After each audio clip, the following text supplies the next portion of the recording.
We have one other speaker. Yes, and let me go ahead and invite him up here. Mr. Andy Pryor. I'm going to read his bio here real quick. At the end, we're going to have a Q&A session at the end. Andy Pryor, good friend of mine, is a modern-day abolitionist. He has been actively involved in politics since 2008, which included running for Vice President of the United States with presidential candidate Tom Hoefling.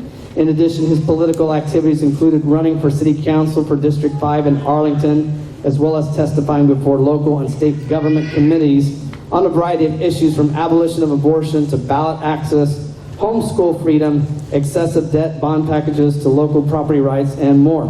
He has helped write legislation that's been filed in the Texas House, and he's been filmed in a documentary about public debts for private entertainment, and is currently party to a lawsuit against the state of Texas regarding ballot access and election law. And he is married to his lovely wife, Betsy, who's here, and lives in Arlington, Texas. So let's please welcome Mr. Andy Pryor.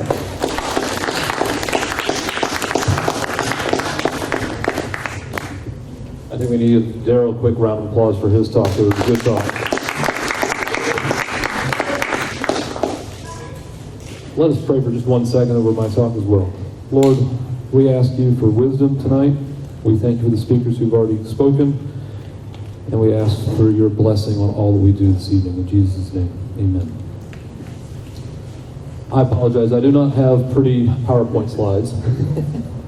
I tend to speak more from the heart and talk about personal experience. As Daryl mentioned in my bio there real quickly, I have been involved in boots in the ground activism at, I would say, every level within the state of Texas. No, I have not gone to Washington, D.C. and testified before Congress. I'm not planning on doing that anytime soon, but I've done pretty much everything else in the state of Texas at one point in time or another. And I'm here tonight to challenge everyone, and I do mean everyone, because some of the things we're going to talk about here in the next few minutes can be done even if you are not yet age 18 and cannot actually vote legally in the state of Texas. You can still do some of the other things I'm going to talk about, okay? I'm also going to point the finger at myself. I haven't been down to Austin to testify in a couple of sessions. I have not gone to talk in front of my own city council in a couple of years. I have not gone block walking in a few years.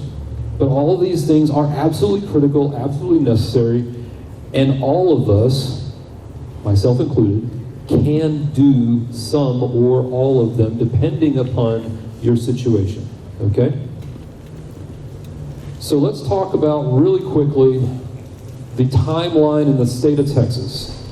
I'm going to assume for just a moment that most of the people in this room, I know you don't live in the state of Texas, but most people in the state live in the state of Texas, okay, in this room. So let's talk about Texas, because Texas has the earliest, some of the earliest deadlines for elections and for candidates to participate and run for office. What does that mean for you, me, and the average person? That means that if we are going to be involved politically, boots on the ground, activism, we have to be involved a lot earlier in the process than somebody in another state. Somebody in another state who doesn't have their primary election until, let's say, July of 2024, does not have to deal with the realities of the fact that in the state of Texas, our candidates are filing for the primary in November of this year. That's a huge difference in timeline. Because if they've got a July primary for the Republicans and Democrats in another state, they might not have to file until February or March of next year, okay? Whereas we're filing this year, 2023, all candidates, let me repeat, 2023, all candidates for every level of office in the 2024 election must have filed in the state of Texas, whether they're running for president, Congress, State House, governor, no, governor's not at the 24, any level in the state of Texas has to file in this calendar year. Okay? So block walking and other activism needs to start this year. If we wait until 2024 to try to impact the 2024 election in the state of Texas, we're too late. Period. We are too late. Okay? So that's the first message I want to pass along. The calendar is accelerated, and in the state of Texas, we have to start before anybody else in the rest of the country is even thinking about the 2024 election. But let's back up another second. I just said before anybody else in the rest of the country is thinking about the 2024 election. Is that true? Is nobody in the rest of the country thinking about the 2024 election? Or is it already being talked about? It's already being talked about. Candidates are already fundraising. Okay? Candidates are already fundraising for 2024. Candidates are already doing rallies right now for 2024. Okay? So let's break this down really basic and simple. What are the two things that every elected politician at any level, I don't care whether we're talking city council, state house, president of the United States, what are two things that speak and impact a politician's actions and legislation, their votes, what they do? What are the two things that have the biggest impact? Money, yes, money. That is the biggest thing that people think about. Oh, we gotta have millions of dollars. And if we don't have millions of dollars, we can't do anything. What was the biggest criticism Tom Hoefling and myself received in 2020 election? Well, y'all aren't fundraising. You need money to run for president and vice president. You're not fundraising. Why are you not fundraising? You're not legitimate if you're not fundraising. No, that's not true. You can run for office with no money. You can also influence politicians with no money. So what's the second thing that absolutely changes what politicians do if they know it's happening?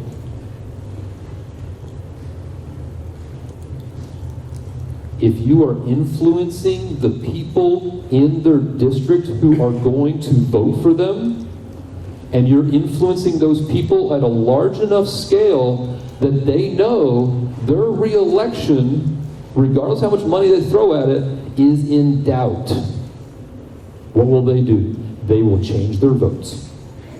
They will come out and make statements.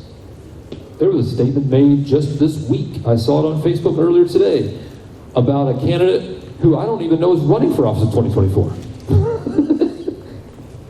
He ran for office last year in a primary here in the state of Texas, and he lost in the primary. And the incumbent is so worried about what this person did last year, they're putting out statements right now before the candidate's even filed for next year. Okay?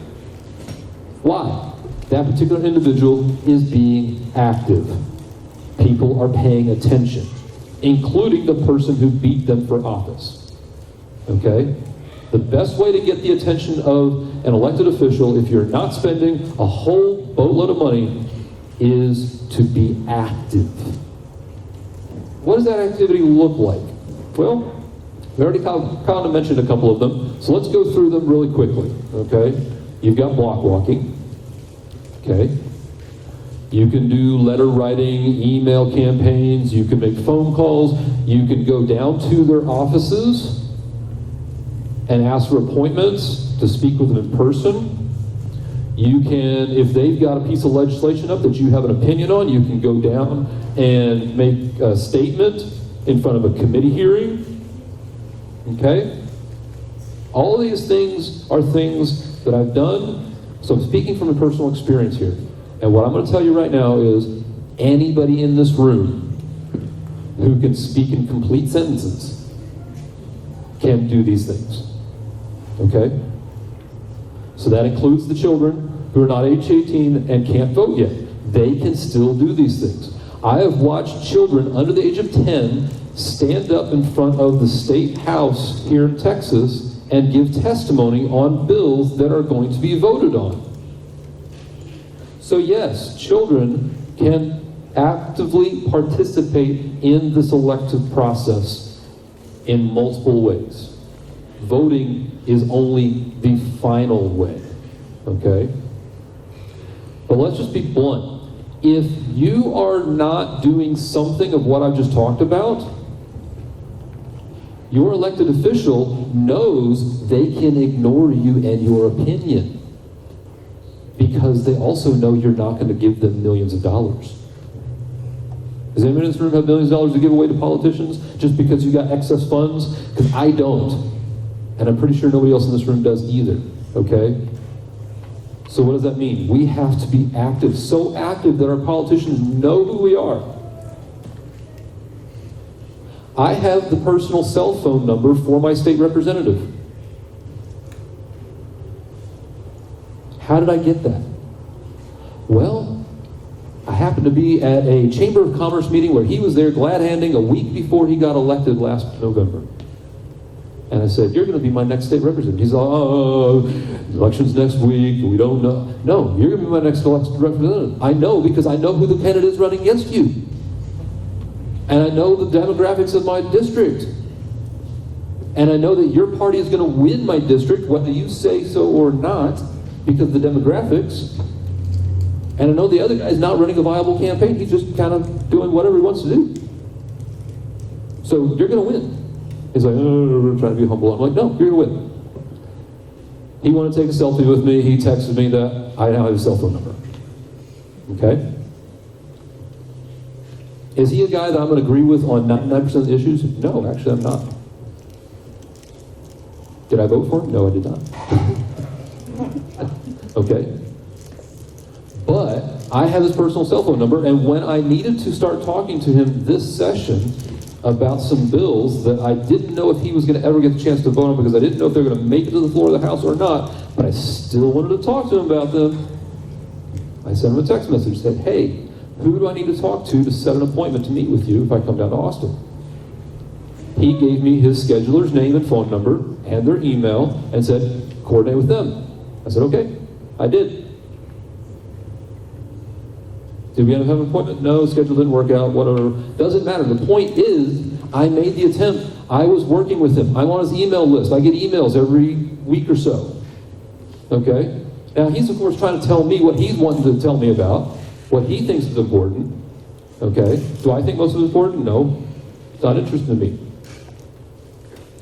But I know I can walk into his office, and I did, when I did go down to Austin, I did not have an appointment with him, but I still walked in his office and I still talked to one of his legislative aides about the specific legislation I was there to talk about. Okay?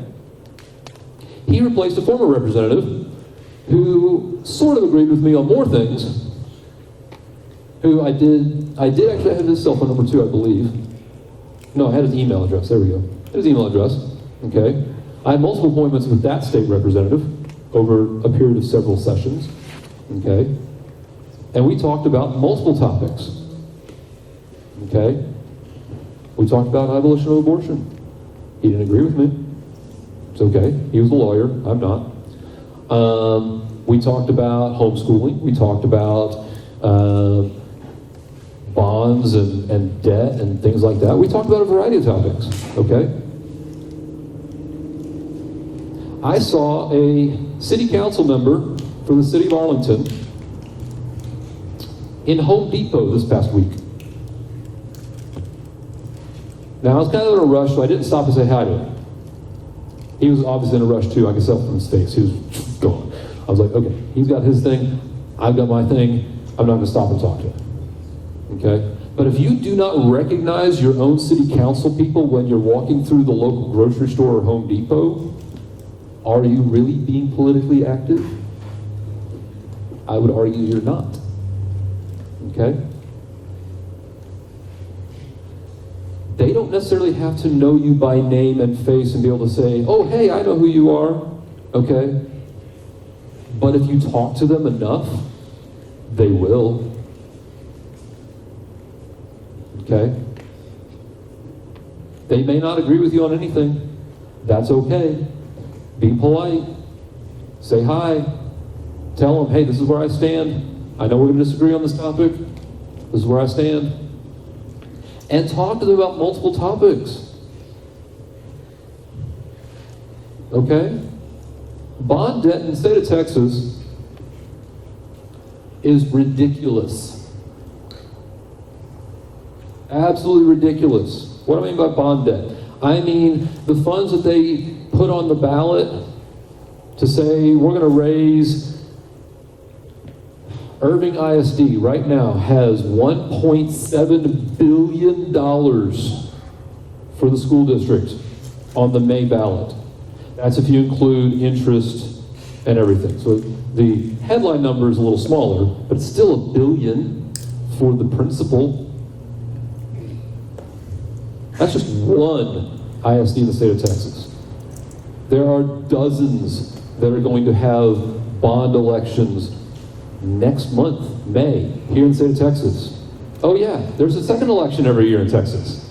That is the local election in the state of Texas. That is your city councils, your ISDs. Those elections happen every May. Okay? Pop quiz. Does anybody know when the filing deadline was for the May election that's going to happen next month? February. It was February, exactly. Okay? So by the February, all the candidates for city councils and school district boards were already locked in, and we knew exactly who was running against who in May. Okay? My wife can attest to this. I had a phone call about 10 days before the filing deadline back in February. I was recruited to run for city council in Arlington once again. I ran back in 2019, and I ran for my local district. In the city of Arlington, we have 8 council members and a mayor. 5 of those council members represent 5 segments of Arlington, and 3 council members represent the whole city. Okay? So I ran for my little segment of Arlington, the smallest district I could possibly run for. Okay? But I got a phone call, and they wanted to recruit me to run for a citywide position. They didn't care which one. They had 2 in mind. They just wanted me to run. And I had to tell them flat out, no, now's not the time for me to run for city council or office at all. I'm not doing it. Okay? But I gave them some time to talk with me through the election and what's going on currently in the city of Arlington, because I felt like I was slightly out of the loop and I wanted to hear their perspective. Okay? So we had a long conversation. As my wife can tell you, it was a long conversation on the phone. The only reason I got that phone call is because I have been active over the years in the city of Arlington. Okay? Now, I had several reasons why I didn't want to run again right now. One of which was my wife and I just got married last year, and now's not the time for me to be running for council just after having gotten married. I need to focus on family and what we're doing as a family, okay? But the other reason was I did not think that their timing and their motivation for getting me to run was appropriate. They waited until 10 days before the deadline. That's as late as they possibly could have waited, and they only recruited me because they didn't care whether I really was actively running or they just wanted a name, because they wanted to run a really mud-filled campaign against another candidate. They just wanted to go completely nasty. And I was like, no, that's not how I want to run for office. It's not what I want to do or be part of. So I said no. Let me tell you the single most impactful thing that I did do when I ran for city council 4 years ago. The single most important and impactful thing that I did was I block walked. I got other people to help me block walk in the district, people who supported my candidacy. And I went out there and I personally block walked, and I got other people to block walk on my behalf. I ran in a four-way race, and one of the other candidates I jokingly referred to as the anointed candidate. They individually fundraised more money, more than double the money that I fundraised, and about equal to the amount of money that the other three candidates combined had. Okay, so one candidate had more money than the other three candidates combined, roughly. Okay, they were definitely the anointed candidate. When you go block walking and you're knocking on doors, it is very uncomfortable. Okay? Because you have no idea what the reaction is when somebody opens the door. You have no idea. But let me give you a pro tip right now. The pro tip is this. More people are going to be surprised, pleasantly surprised, that you took the time to knock on their door and tell them about the upcoming election and give them your opinion, and their reaction is going to be more positive than you expect. Okay? Even if they disagree with you. Here's one reaction I got. I've lived here for 30 years, and I don't remember ever anyone knocking on my door to tell me that they personally were running for city council. Thank you for knocking on my door as the candidate and telling me you're running for city council. That was the first time in 30 years. Okay? Now, you might think I was making fun of their accent, but my point is, they had never had somebody knock on their door and say, I'm personally running for city council, would you vote for me? In 30 years.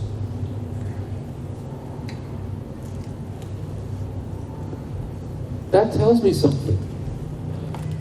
And it tells me exactly why I ran for city council. People were not paying attention to our neighborhood, our side of town. They were ignoring it. They were just getting elected, and they didn't care.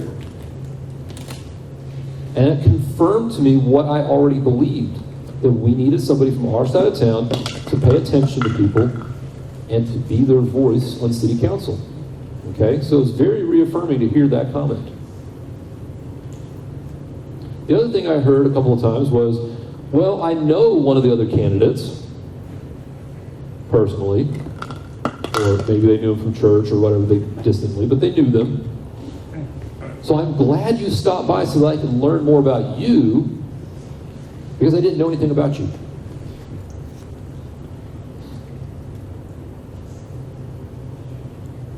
Now,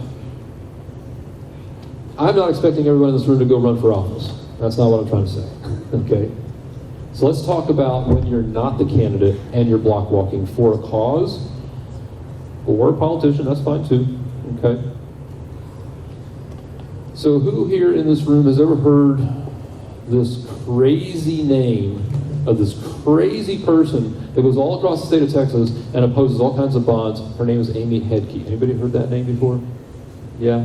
Yeah, y'all know who I'm talking about. She's absolutely crazy, right? Most people think she's absolutely nuts. She's gone to jail multiple times. She's been arrested for all kinds of stuff. Okay, she's run for office, never won. But she is the most successful person I have ever personally known in the state of Texas at defeating bond elections. Okay?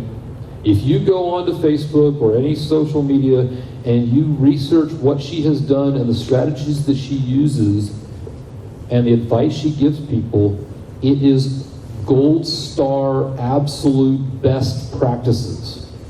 Okay? What does she talk about doing? Have a handout ready to go. Talk to them about the issues that affect them personally. Okay? Talk to them, even if they rent, they're not a homeowner, their taxes are going to go up every time a bond gets passed. Okay? So talk to them about the issues that are going to be personally impactful for them. Make sure that your signage that you're using can be seen a good distance. She only uses one version of signs. In all the cities and ISDs across Texas she works with, She only uses one version.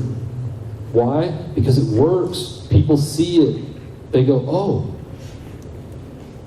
I need to check this out. Okay?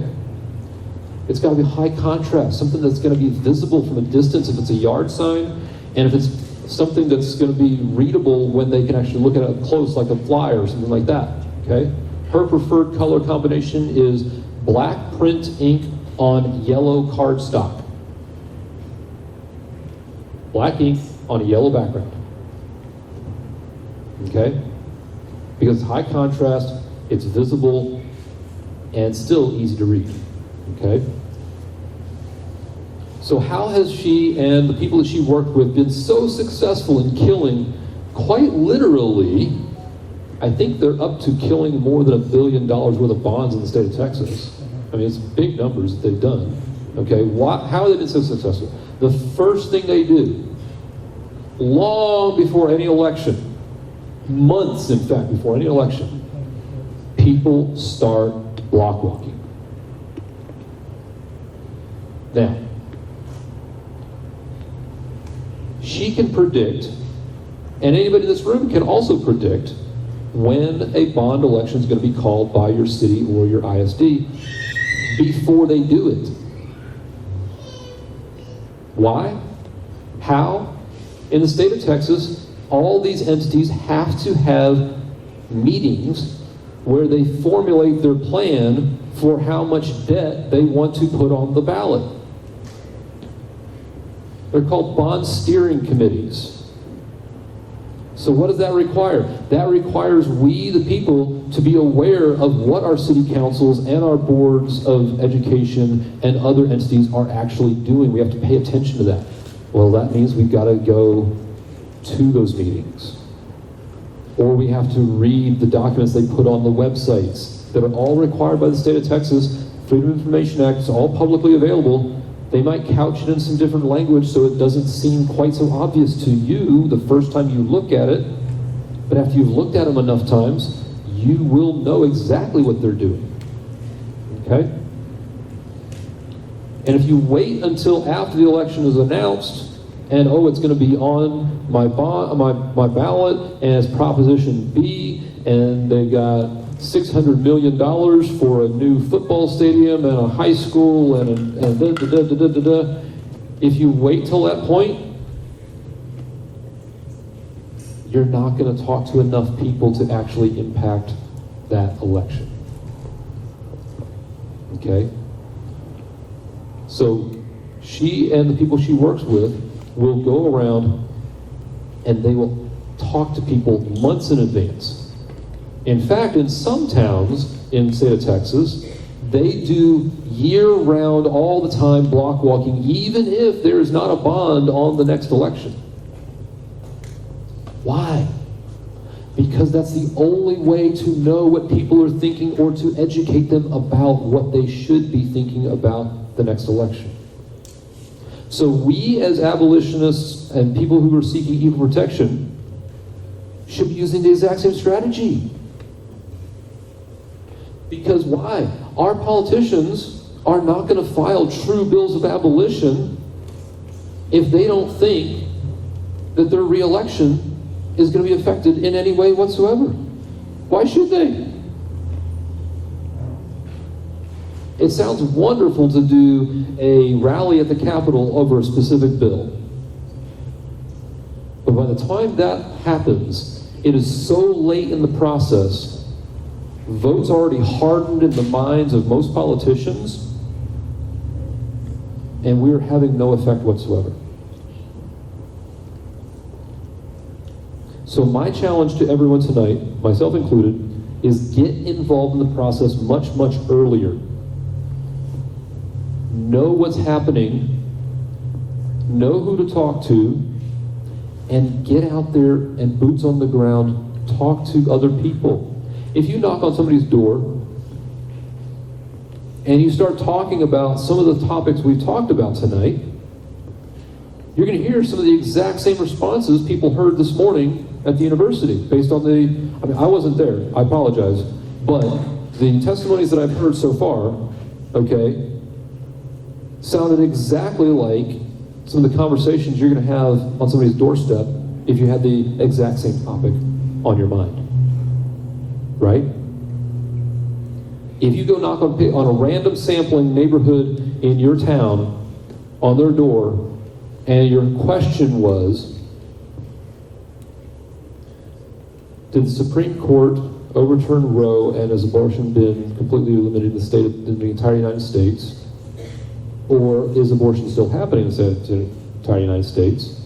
What do you predict most people's answer is going to be? It's going to be the same as the people at the university this morning. Absolutely the same. They're either going to be uninformed and not know, or they're going to be misinformed and think the wrong thing. Or yes, they could have an opposing view from you, and then you can have an honest dialogue to them as to why you believe differently and hopefully change their mind. Okay? So, let me reassure you as well. I want to make sure I touched on this as well. Okay? I work in sales, and I have to go meet people in their homes. And when I go up to their door and I ring their doorbell, and I've got an appointment with them, I'll see the little sign, no soliciting, right? Sometimes they get funny, I don't want anybody, don't, da-da-da-da-da. Sometimes they're serious, I got one client I went to recently and knocked on their door, and I knocked, I did not ring the doorbell because the sign said, please don't ring the doorbell, you might wake a baby. Don't want to wake the baby, I'll knock. And I had an appointment, okay? So I wasn't a random solicitor, okay?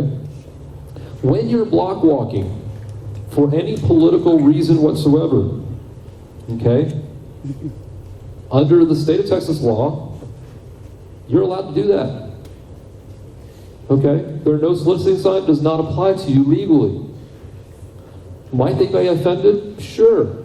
Are they more likely to ignore you and not answer the door like I sometimes do at my own house when I don't want to talk to somebody? Yeah, they just won't even answer the door. Leave you standing in the front door going, anybody home? I can see your cars in the driveway, anybody home? No, they're ignoring you. They don't want to talk to you, okay? Will you occasionally get the person who answers the door really angrily and tell, can't you read the sign? Yeah, I can read the sign. I'm here to talk about the next election, so it doesn't apply to me. I'm not a solicitor. I'm not trying to sell you something. Okay? But if they're really adamant they don't want to talk to you, thank for your time, blessings, and go. It's totally fine. In fact, that's a better move, in some cases, than having a conversation with somebody for 45 minutes on their front porch when you could have reached the rest of the entire neighborhood. Now, in some circumstances, I totally understand standing there and having a conversation one-on-one with a person for 45 minutes to an hour. It could be life-changing. Totally understand that. And I hope that conversation y'all were talking about earlier, the 1 hour with the one guy, might have been life-changing for him. I don't think so based on your conversation with him, how you framed it. So sometimes you might have somebody that tries to waste your time. I had that. There was a lady in my district who was particularly well-known politically and who was kind of, if you will, a political, kingmaker kind of person. And I didn't really want to go talk to them because I already knew they'd made up their mind and were going to support this other candidate.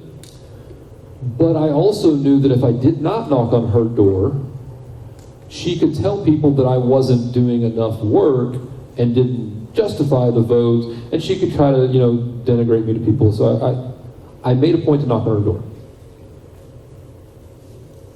It was a complete waste of my time. She wanted to talk to me, so she brought me into her house, and we spent an hour and a half in her living room talking about all different matters and topics. Complete waste of my time. I could have block walked the rest of the neighborhood, no problem, in that time frame. Okay? But in that particular instance, it was an obligation. It was not what I really wanted to do, but it was an obligation. So I did it. Checked the box, and the next day I went back to block walking everybody else. Okay? So sometimes you just get stuck in a situation. That's fine. more people than you will expect are going to be happy that you stopped by because you're going to help educate them on whatever topics you're talking about, and they will appreciate it. And the more people you block walk for through the neighborhoods, the more you understand what's really the mindset of that neighborhood, that town, that area, the bigger impact you will have on the next election, whether it's talking about candidates, bonds, or whatever.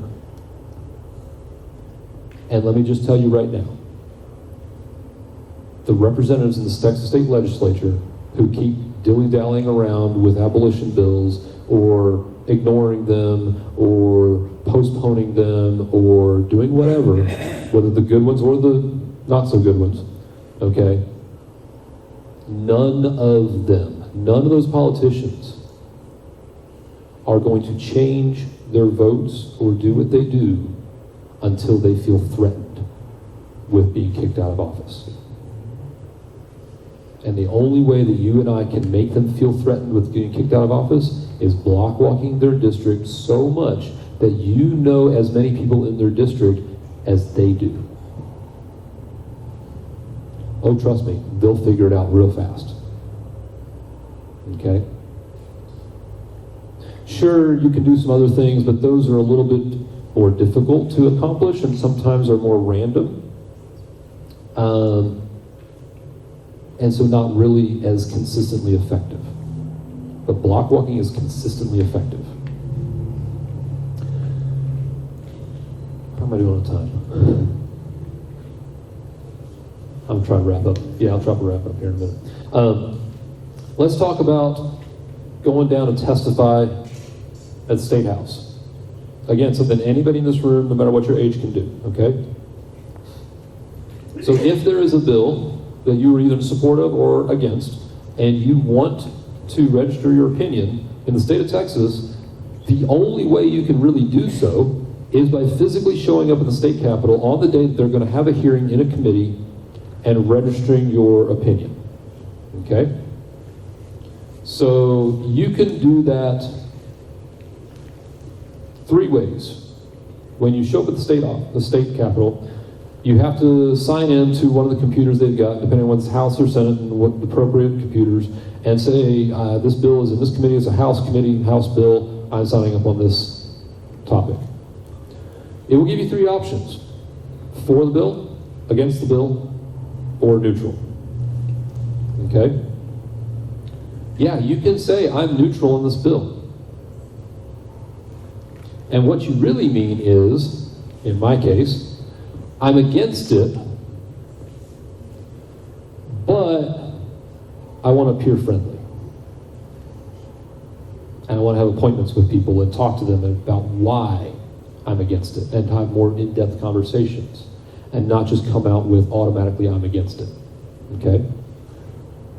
So you can say I'm neutral on a bill, and then when you stand up to speak, you can say I'm neutral on the bill, here's the problems I have with it. If these problems were fixed, I might be for it.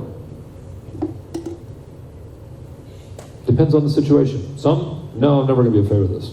Okay, then I'm definitely against. Okay? When you go to speak, after you've signed up to speak, register for that particular bill, you're given the opportunity to speak for, depending upon the length of the hearing, 1 minute, 2 minutes. There have been occasional times that they might say 3 minutes, but it's usually not true. Usually 1 or 2 minutes, depends on how many people are there.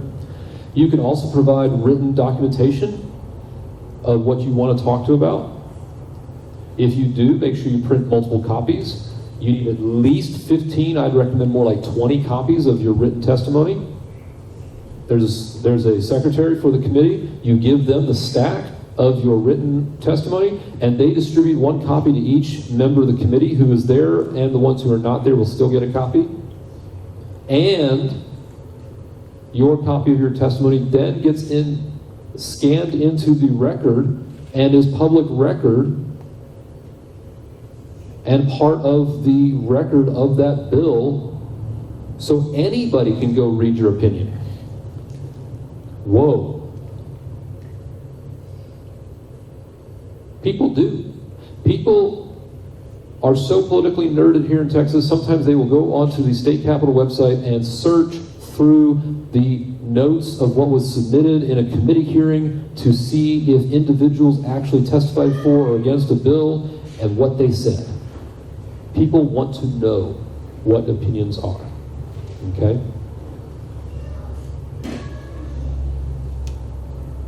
When you talk in front of this committee, keep it short. Doesn't have to be a long speech. It's only gonna be a minute or two. It's not very much time, okay? But you have to introduce yourself, to tell them who you are, why you're speaking on this bill. And I usually, when I do go, is whatever I plan on saying is what I print up as the written documentation I'm going to give to the committee. And that way, if I run out of time and I don't get to finish what I wanted to say, they still have the full copy in written form.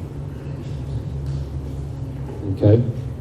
If they said originally it was going to be a 2-minute testimony time frame, and then so many people showed up that we're still testifying at 3 in the morning, and you're down to 1 minute, and suddenly I need to cut my entire talk in half, that way they've got it in written format, the full amount, okay? Daryl mentioned a couple things. I'm going to wrap up with this. He mentioned Equal Protection for Posterity Texas, our Facebook group that's already in existence. We have a Facebook page that's been up for quite a few years, so there's a bit of history there. Yes, we've written a couple pieces of legislation. There's a flaw in the Texas state constitution that needs to be resolved. So the Texas state constitution has a section that dates back to before the Civil War and uses language that was used by slavery proponents to dehumanize slaves and still applies to the preborn today and is still in our state constitution. We're the only state out of all 50 that has this flaw in our state constitution. Every other state's constitution follows the 5th and 14th Amendments, either because they were written beforehand and were pro-freedom and not pro-slavery, or they were rewritten post-Civil War and were fixed. But magically, the state of Texas, who has had, I think, 3 state constitutions post-Civil War, including the current one, with more than 600 amendments to it. Yeah, 600 amendments to the state constitution is ridiculous. Okay. We still have the same flaw in our state constitution that they never fixed. They just copied and pasted the language post-Civil War during Reconstruction. Even during Reconstruction, they didn't fix it. So is it just good enough to file some bills and change some law in Texas? No, we've got to actually fix our Constitution as well. So we've written some documents on that, going back a few years, I think 6-7 years now.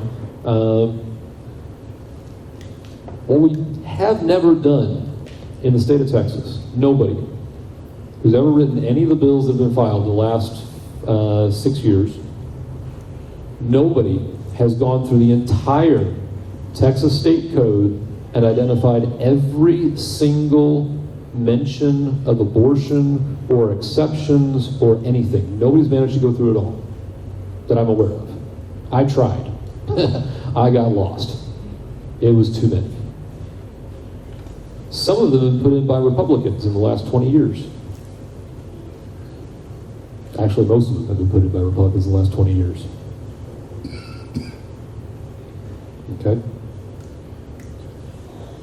So, part of the effort that Daryl started talking about, and I'm also talking about, is we have to go through the state code in Texas and identify every single mention. Because it's not good enough to just simply change the law in one little area. We've got to change the law in all these areas. We've got to literally do surgery, major surgery on the entire Texas state code and take out all these mentions of abortion and justifications and exceptions and all of it. We've got to fix our state constitution. And I thought I was almost done, but I have one last comment. There's been some conversation I've seen on Facebook in the last month or so about people disappointed in elected officials who have filed specific bills and then maybe have not done what we thought they were going to do after we elected them, and we thought they were abolitionists or really good, solid people, and we supported them, and now they seem to be disappointing us. And people are like, what do we do? Woe is us. We've got to do something about this. You know what my answer is? Go back to basics. Block walk. Because guess what? You're not going to be able to hold them accountable if all you're doing is writing Facebook comments. Ooh, harsh, I know. I'm talking about myself too, okay? Because I haven't block walked a bit since I ran for city council 4 years ago in 2019. So am I also culpable for this? Do I also need to change my habits and start doing more of this? Absolutely, we all need to do more of this, okay? But those candidates who we thought were solid and we helped get them elected, they will change in office if we don't hold them accountable. And how do we hold them accountable? When we don't know them personally, or we want to know them personally, but we don't yet, block walk. Go talk to them actively, okay? One of these elected officials in another state, I'm not going to name him right now, but he's been complaining about how abolitionists haven't been showing up to the state capitol. You know what? I don't like what he's doing, but he's right on that particular case. If nobody's showing up, and nobody's doing anything, where's his support? Is he making wrong decisions? Absolutely. Should he be held accountable for them? Absolutely. But guess what? You can only hold him accountable if we're doing something. If we're just writing long comments on Facebook to criticize him for his mistakes, well, that's great. We're raising apparent awareness on social media, but we're not holding him actually accountable. We've got to hold everyone accountable. How many actual abolitionists have been elected to any office in the state of Texas? Anybody want to take a guess? Raise a hand. Zero. That is correct. That is the only correct answer in the state of Texas. And that's after 4 sessions where 4 bills of abolition, 2 good, 2 not so good, have been filed. 0 abolitionists have actually been elected to our state house. We want to change that number, we have to start with the basics. We have to block walk, we have to work our districts and get people elected who then we hold accountable by continuing to do those same things after they get elected. There's the good news.